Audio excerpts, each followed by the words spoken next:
I just heard about this. I get well briefed before I come out here. The fact that some advisor who never worked on our staff expressed an opinion that I completely disagree with in terms of the voters is no reflection on the actual process that was run. In Brisbane, President Obama tried hard to downplay Jonathan Gruber's role in the formation of his health care bill. Gruber, who was not only paid by HHS, but eventually made millions from other federal agencies and states, has since talked often about his time dealing directly with President Obama. So we had a meeting in the Oval Office with several experts, including myself. Leaving all of that out, President Obama issued a challenge to reporters in Australia. I would just advise all of every press outlet here, go back and pull up every clip, every story, and I think it's fair to say that there was not a provision in the health care law that was not extensively debated and was fully transparent. Looking back, even in 2010, the process was considered anything but transparent. In fact, as James Rosen noted, the founder of liberal FireDogLake.com, Jane Hampshire, wrote in March of 2010 about Gruber. She called his contract with HHS troubling, lamenting the, quote, lack of disclosure on the part of the White House, the Senate, the DNC, and other Democratic leaders who distributed Gruber's work and cited it as independent validation of their proposals, orchestrating the appearance of broad consensus, when in fact it was all part of the same effort. An effort that started picking up steam soon after Gruber's $400,000 HHS contract went into effect in 2009. Before long, Gruber was being cited everywhere.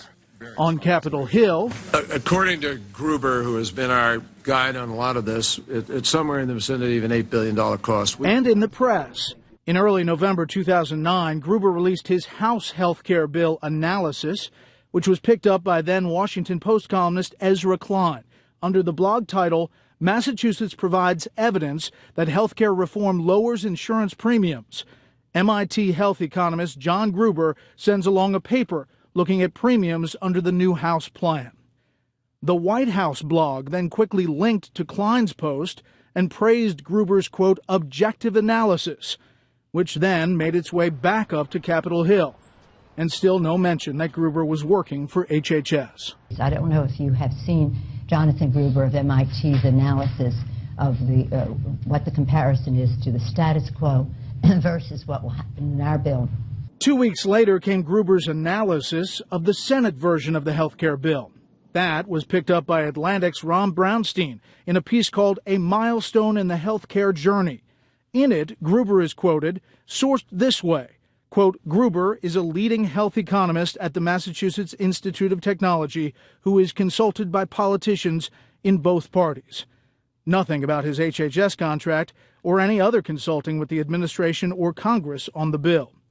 In the piece, Gruber is quoted stating, quote, they really make the best effort anyone has ever made. Everything is in here. I can't think of anything I'd do that they are not doing in the bill.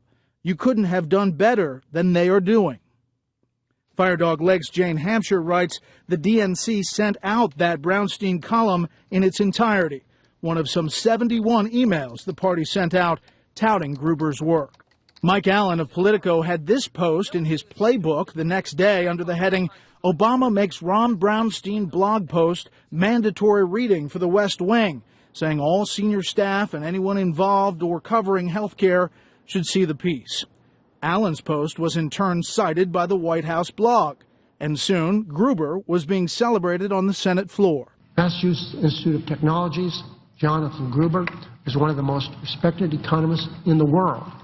Said in today's Washington Post, here's a quote, here's a bill that reduces the deficit, covers 30 million people, 30 million more people, and has a promise of lowering premiums.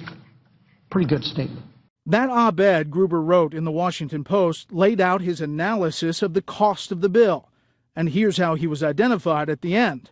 Quote, the writer is a professor of economics at the Massachusetts Institute of Technology. And so it went, for months. Hampshire wrote that Gruber's spreadsheet for scoring the bill ended up looking very similar to the Congressional Budget Office official scoring, adding, quote, "Now that it is known that Jonathan Gruber was a White House consultant, the assumptions that have been used by the White House to estimate the impact of the health care bill for decades to come should be made publicly available." The reason that I think this conversation ends up being a little frustrating is because the focus entirely is on Washington process. And yes, I have said it. That is an ugly process. This is and the 1/6 of the U.S. economy, though, sir. Sir, 1/6. and Brent, let me tell you something. The fact of the matter is that for the vast majority of people, their health care is not going to change. Well, how but can so the notion you guarantee that they're not going to be able to keep their doctor? Brent, you got to let me finish my answers. But, sir, I know you don't like the filibuster. This notion that this has been not transparent, that people don't know what's in the bill. Everybody knows what's in the bill. I sat for 7 hours. Mr. President, you couldn't tell me what the special deals are that are in or not today. I just told you what was Is Connecticut in? Not in. Connecticut, what are you specifically referring to? $100 million for the hospital. Is Montana in for the asbestos program?